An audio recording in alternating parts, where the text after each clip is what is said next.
Hello friends, आज हम लोग पढ़ने जा रहे हैं binary vapour cycle. Binary vapour cycle भी एक मेथड है जिसके द्वारा हम रैंकाइन साइकिल की थर्मल एफिशिएंसी को इंक्रीज कर सकते हैं। बाइनरी वेपर साइकिल के द्वारा हम रैंकाइन साइकिल की थर्मल एफिशिएंसी को इंक्रीज कैसे कर सकते हैं, उससे पहले ये जानने से पहले ये जानना जरूरी है कि हमें बाइनरी वेपर साइकिल होती क्या है और बाइनरी वेपर साइकिल की हमने क्यों सेलेक्ट की। तो बाइनरी वर्ड का मतलब आप लोगों को अच्छे से पता है। बाइनरी मतलब टू, बाइनरी मतलब टू, और बाइनरी वेपर साइकिल में हम लोग टू का मतलब टू साइकिल्स और two working fluid in two different processes use करते हैं। मतलब हम बाइनरी साइकिल में दो वर्किंग फ्लूइड को यूज करते हैं और दो वर्किंग फ्लूइड को अलग अलग साइकिल्स में यूज करते हैं। मतलब binary vapour cycle is a combination of two cycles. अब बाइनरी वेपर साइकिल की जरूरत क्यों पड़ी, पहले अगर हम ये जानेंगे तो ये जानते ही हम लोगों को पता चलेगा कि बाइनरी वेपर साइकिल में हमें किस तरह का फ्लूइड यूज करना है। आप अच्छे से समझने के लिए इस टॉपिक को, वीडियो को लास्ट तक जरूर देखें। और ये बहुत इंपॉर्टेंट टॉपिक है जहां पर हमें पावर प्लांट्स को कॉम्पैक्ट बनाना होता है, जहां हमारे लिए स्पेस मेजर इश्यू होता है, वहां पर हम लोग बाइनरी वेपर साइकिल्स को यूज करते हैं। पहले हमें बाइनरी वेपर साइकिल को समझने के लिए हमें स्टीम की, हमें वाटर की कुछ प्रॉपर्टी समझनी पड़ेगी।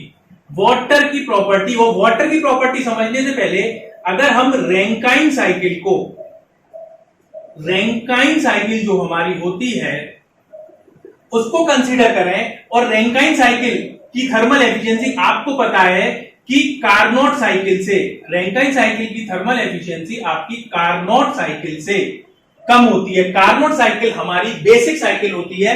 तो कार्नोट साइकिल की एफिशिएंसी का आपको फॉर्मूला पता है, 1 minus Q out upon Q in, 1 minus Q out upon Q in, और इसको हम लिख सकते हैं 1 minus T2 upon T1, where T2 is greater than T1. T1 is source temperature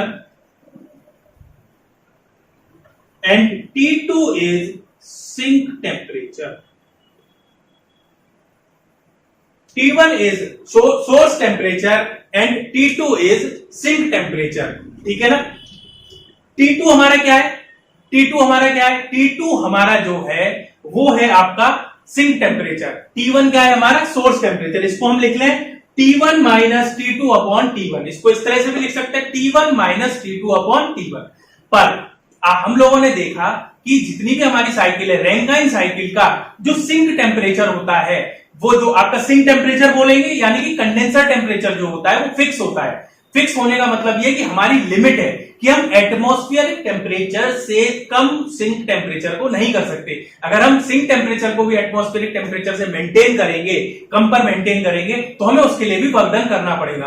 तो नेचुरल हीट रिजेक्शन हो, इसीलिए हम लोग क्या करते हैं, इसको सिंक टेम्परेचर को नहीं छेड़ते। अब हमारे पास दूसरा तरीका ये है कि हम अपने सोर्स टेम्परेचर को, जो हमारा साइकिल का हायर टेम्परेचर है, हाईएस्ट टेम्परेचर है, उस टेम्परेचर को क्या करें, वेरी कराएं। और वेरी भी क्या कराएं, हाईएस्ट टेम्परेचर को इंक्रीज करें। जैसे जैसे हम हाईएस्ट टेम्परेचर को इंक्रीज करेंगे वैसे वैसे साइकिल पर हमें ज्यादा वर्क मिलेगा। अगर रैंकाइन साइकिल की भी बात करें, अगर मैं रैंकाइन साइकिल के टीएस डायग्राम की बात करता हूं, अगर मैं रैंकाइन साइकिल के टीएस डायग्राम की बात करता हूं,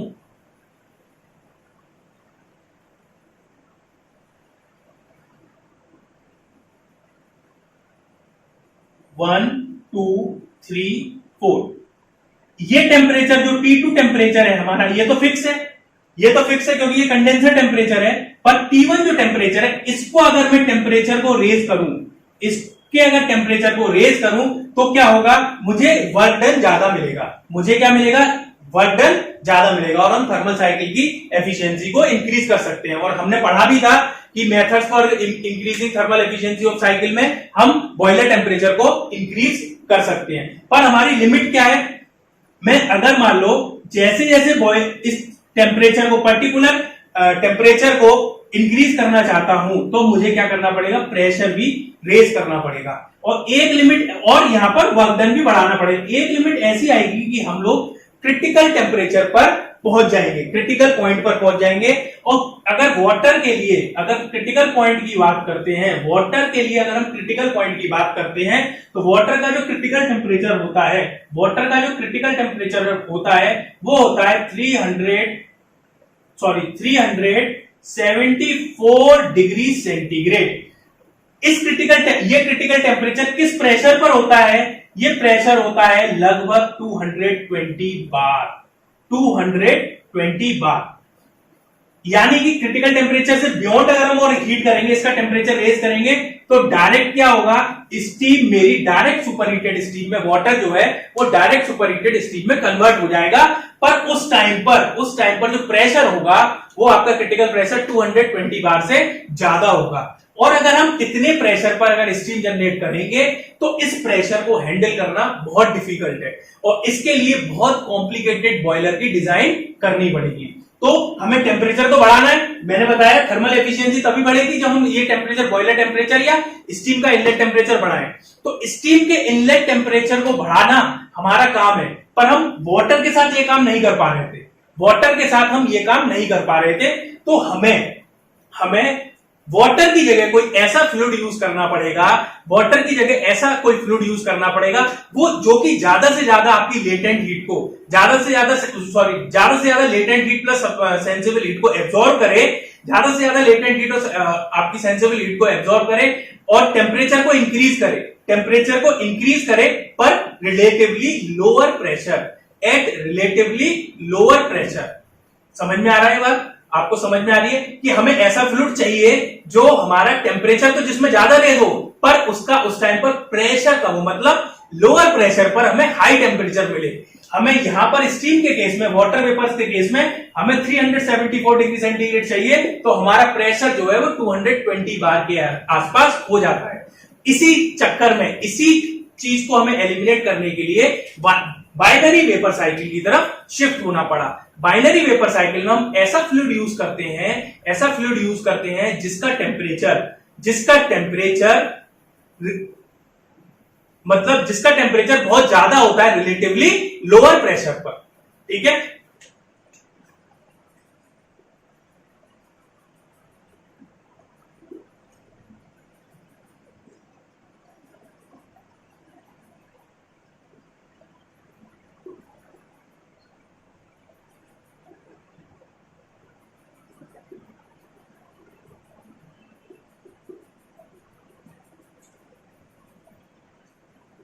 तो बाइनरी वेपर साइकिल में हमने एक ऐसा फ्लूइड देखा जो कि मरकरी है, मरकरी का क्रिटिकल टेम्परेचर या सैचुरेशन टेम्परेचर अगर 21 बार की करस्पॉन्डिंग बात करते हैं तो हमें 588 degree centigrade, 588 degree centigrade temperature मिल जाता है। इसी के कंपैरिजन में वाटर को अगर हम कंपेयर करते हैं तो वाटर का कितना हो रहा था? 374.15 डिग्री सेंटीग्रेड अगर टेम्परेचर पहुंचाना था तो कितना टेम्परेचर हो जाए, उसका प्रेशर कितना हो जा रहा था? 220 बार। सोचो इतना ही टेम्परेचर पहुंचाने के लिए वाटर को 220 बार तक क्या करना पड़ेगा? प्रेशराइज करना पड़ेगा। वहीं अगर मरकरी यूज करते हैं हम लोग तो 588 डिग्री सेंटीग्रेड के करस्पॉन्डिंग 21 बार का प्रेशर मिलता है। और वाटर और जो मरकरी का saturation temperature normal atmosphere pressure पर बात करें तो 357 डिग्री सेंटीग्रेड होता है। इसीलिए हम लोगों ने क्या किया? मरकरी को हमने बाइनरी साइकिल में यूज किया। मैं बताऊंगा कि बाइनरी साइकिल में के लिए जो फ्लूइड होता है, बाइनरी साइकिल में जो हम फ्लूइड यूज करते हैं उसकी क्या क्या प्रॉपर्टीज होनी चाहिए। उससे पहले हम लोग इस थर्मल प्रॉपर्टी को, मरकरी की थर्मल प्रॉपर्टी को किस तरह से बाइनरी साइकिल में यूज करते हैं वो हम लोग देखते हैं। ठीक है, ये आपकी बाइनरी साइकिल का लेआउट है। बाइनरी साइकिल में हम लोग दो साइकिल यूज करते हैं, जैसे कि नाम से ही क्लियर है, बाइनरी मतलब two cycles. Binary vapour cycle में एक हम मरकरी साइकिल यूज करते हैं, एक हम स्टीम साइकिल को यूज करते हैं। बाइनरी साइकिल में, मरकरी साइकिल में क्या हो रहा है और स्टीम साइकिल में क्या हो रहा है और हमारी नॉर्मल रैंकाइन साइकिल से किस तरह से डिफरेंट है, इसको समझें। नॉर्मल हम लोगों ने मरकरी साइकिल में एक मरकरी बॉयलर को यूज किया है, जो जिस बॉयलर का काम है, जिस बॉयलर में मरकरी हीट को एब्जॉर्ब करके, लिक्विड मरकरी हीट को एब्जॉर्ब करके सैचुरेटेड मरकरी में, सैचुरेटेड वेपर में कन्वर्ट होती है। वो सैचुरेटेड वेपर, वो सैचुरेट मरकरी यूज की क्योंकि इसने ज्यादा हीट एब्जॉर्ब की होगी, किसके लिए, sensible heat plus latent heat को ज्यादा एब्जॉर्ब किया होगा और वेपर में वो कन्वर्ट हुई होगी, सैचुरेटेड वेपर में क्या हुई होगी, कन्वर्ट हुई होगी। ज्यादा हीट इसने कैरी की होगी, ज्यादा हीट कैरी करने के बाद जब ये एक्सपेंड होगी, जब ये मरकरी एक्सपेंड होगी टरबाइन के ऊपर, तो हमें मरकरी टरबाइन से कुछ वर्क मिलेगा और एक्सपेंड होने के बाद इसका टेम्परेचर इतना हाई होगा कि हम इसे एक मरकरी हीट, इसको कंडेंसर, मरकरी कंडेंसर बोल दो या फिर हीट एक्सचेंजर बोल दो, उस हीट एक्सचेंजर में पास कराते हैं जिससे कि मरकरी का टेम्परेचर कम हो जाए। तो मरकरी इस कंडेंसर में क्या करेगी, अपनी जो हाई अमाउंट ऑफ हीट है उसको रिलीज करेगी और किसमें कन्वर्ट हो जाएगी, वेट मरकरी में या सैचुरेटेड लिक्विड मरकरी में कन्वर्ट हो जाएगी। उस मरकरी को, लिक्विड मरकरी को फीड वाटर पंप की मरकरी फीड पंप की हेल्प से हम लोग क्या करेंगे, दोबारा से मरकरी बॉयलर में भेज देंगे। पर जो हीट हम एटमॉस्फेयर में रिजेक्ट कर रहे थे अभी तक रैंकाइन साइकिल में, तो मरकरी की जो हीट है, हमें इतनी ट्रेमेंडस अमाउंट ऑफ हीट मिलती है कि हमने क्या किया, इस हीट को यूटिलाइज करा। इस हीट को हमने क्या किया, जो हीट निकल रही थी उसको सुपर हीटर से पास किया, सुपर हीटर में पास किया और सुपर हीटर में पास करने के बाद इस साइकिल में, स्टीम साइकिल में वाटर फ्लो कर रहा है। जब सुपर हीटर में पास किया तो क्या हुआ, जो काम बॉयलर करता था, हमारा जो काम बॉयलर कर रहा था स्टीम जनरेट करने का, वो काम क्या कर दिया, super heater plus condenser, super heater plus इसके कॉम्बिनेशन ने हमें सुपर हीटेड स्टीम दे दी। इस कॉम्बिनेशन ने हमें क्या कर दी, सुपर हीटेड स्टीम दे दी। हमें क्या कर रहा है, हमने बॉयलर को एलिमिनेट कर दिया, इन दोनों का कॉम्बिनेशन बॉयलर की तरह एक्ट करने लगा और हमें क्या मिला, यहां पर सुपर हीटेड स्टीम मिल गई। और ये सुपर हीटेड स्टीम फिर टरबाइन पर एक्सपेंड हुई, कंडेंसर से हमने पास कराई, कंडेंसर से पास कराने के बाद फीड वाटर पंप में पास हुई। तो ये एक अलग साइकिल चल रही है, ये एक अलग साइकिल चल रही है। इन दोनों के कॉम्बिनेशन को हम बाइनरी वेपर साइकिल कहते हैं। अगर हम जितना टेम्परेचर हमें यहां मिल रहा है, जितना टेम्परेचर हमें यहाँ इसके कंडेंसर, मरकरी साइकिल के कंडेंसर के आउटलेट पे मिल रहा है, अगर उतने ही टेम्परेचर पर मुझे आपकी वाटर को जनरेट, मतलब स्टीम को जनरेट करना पड़ता, तो मुझे इसके लिए हाई प्रेशर पर जाना पड़ता, मतलब ज्यादा प्रेशराइज करना पड़ता, बॉयलर प्रेशर को ज्यादा करना पड़ता, इंक्रीज करना पड़ता। और बॉयलर प्रेशर को इतना हम लोग मेंटेन नहीं कर सकते, उसके लिए हमें थिकर प्लेट चाहिए बॉयलर की, और बॉयलर की डिजाइन में भी काफी चेंज करने पड़ते हैं। इसीलिए हमने क्या किया, उसको सब्स्टिट्यूट कर दिया, उस टेम्परेचर को हमने मरकरी साइकिल से कम कर दिया। तो यहां पर जो टेम्परेचर होगा, यहां पर जो प्रेशर होगा, corresponding to the saturation temperature, यहां पर प्रेशर रिलेटिवली लो होगा, और रिलेटिवली लो होने की वजह से क्या होगा, हम इजीली इसको कंस्ट्रक्ट कर सकते हैं, साइज को भी कॉम्पैक्ट कर सकते हैं। सबसे बड़ा इस पूरी साइकिल में दो ही पार्ट सबसे बड़े हैं, यहां पर बॉयलर और एक टरबाइन। तो हमने बॉयलर को तो एलिमिनेट कर दिया अपनी रैंकाइन साइकिल से, स्टीम साइकिल से,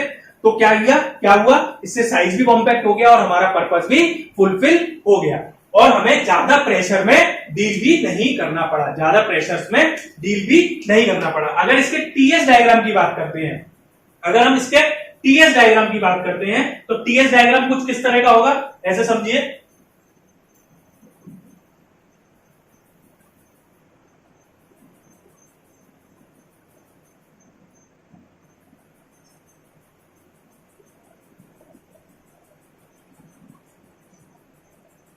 सबसे पहले मरकरी की बात कर रहे हैं, क्योंकि हाई टेम्परेचर पर ये डील कर रहा है, हाई टेम्परेचर पर ये डील कर रही है, तो हाई टेम्परेचर पर मरकरी जो है, हमें जो एग्जिट पर मिलेगी वो मिलती है सैचुरेटेड मरकरी, यानी कि 1 से 2, 2 से 3,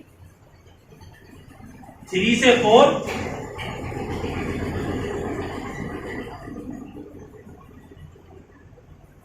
1, 2, 3 and 4। This is mercury cycle, this is mercury cycle, ठीक है ना। यहां से क्या हो रहा है, यहां पर तो हमने Q इन किया और यहां से क्या निकाला, Q आउट। यह हुआ आपका Q आउट। इस हीट को मैंने क्या किया, कपल कर दिया। कपल कैसे कर दिया, इस साइकिल को इस साइकिल को मैंने कपल कैसे कर दिया,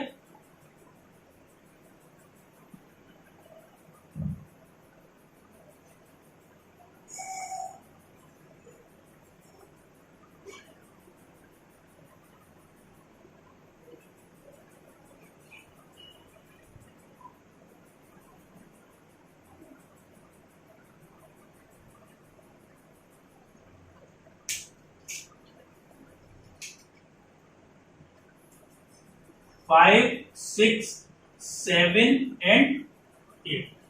ठीक है, ये जो हीट निकल रही है, ये जो हीट निकल रही है, ये वाली हीट क्या किया, हमारी जो हमारी स्टीम साइकिल है उसने क्या किया, एब्जॉर्ब कर लिया। और स्टीम ने क्या किया, स्टीम जो हमारी एब्जॉर्ब करके किस में कन्वर्ट हो गई, सुपर हीटेड स्टीम में। तो ये जो हीट निकली ये आपकी मरकरी साइकिल हो गई और ये आपकी हो गई स्टीम साइकिल।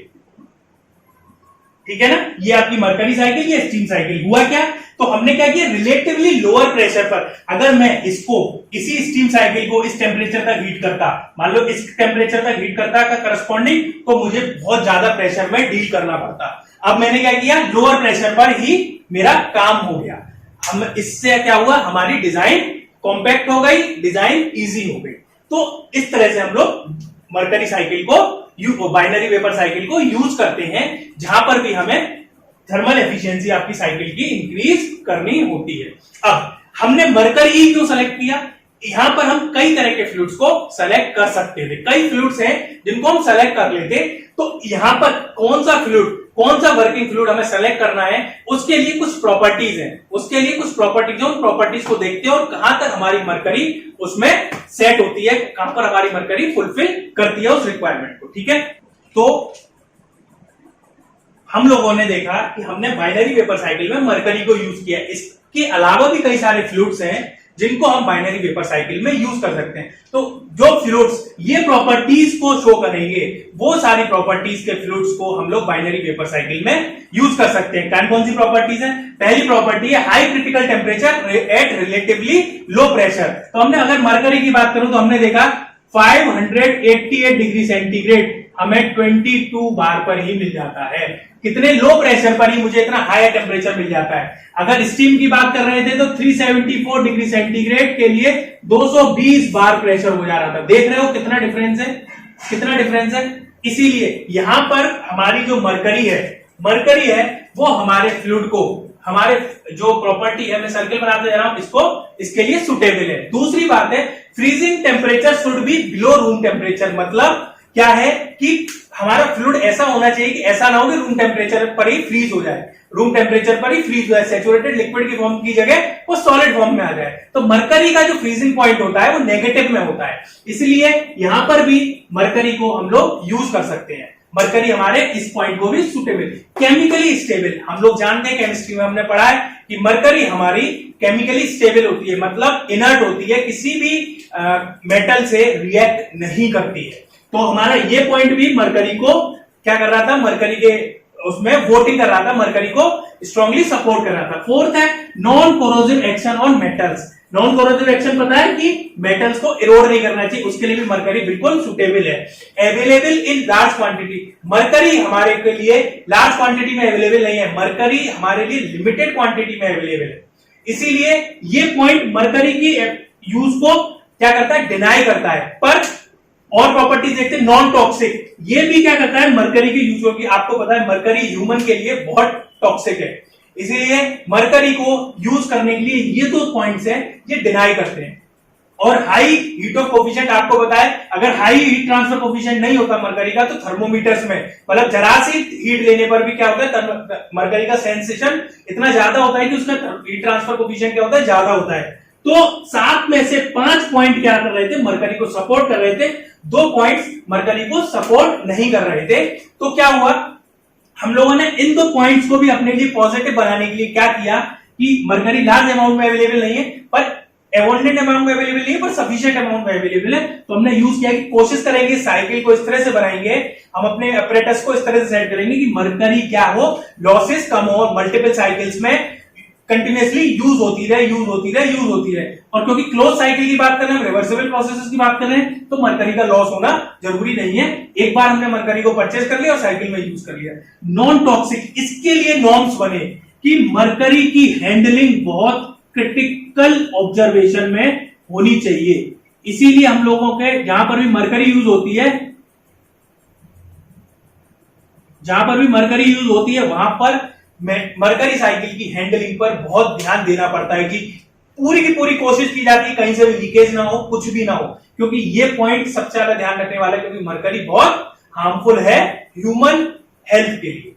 ठीक है, तो ये आपकी बाइनरी वेपर साइकिल थी। और बाइनरी वेपर साइकिल का न्यूमेरिकल अगर आता है, वैसे तो न्यूमेरिकल बहुत रेयरली एग्जाम में पूछा जाता है, अगर आता भी है बाइनरी वेपर साइकिल का, तो आपको नॉर्मल रैंकाइन साइकिल की तरह मरकरी की सारी वैल्यूज जो भी यूज होनी है वो आपको क्वेश्चन में गिवन होंगी, और जो स्टीम साइकिल की जो भी वैल्यूज है, जो भी रैंकाइन साइकिल की जो वैल्यूज है, वो आपको क्या करना है, स्टीम टेबल से निकालकर आपको स्टीम टेबल सॉल्व करनी आनी चाहिए। बस बाद बाकी चेंज क्या होगा, जो क्यूइन की बात होगी, तो जो हीट आपकी मरकरी साइकिल एब्जॉर्ब करेगी, आइडियली वो सारी की सारी हीट क्या करेगी, क्योंकि आइसोथर्मल प्रोसेस होता है, आइडियली हम लोग मानते हैं आइसोथर्मल प्रोसेस होता है, तो क्या होगा, सारी की सारी हीट को क्या करेगा, आपका रैंकाइन साइकिल या स्टीम साइकिल एब्जॉर्ब कर लेगी।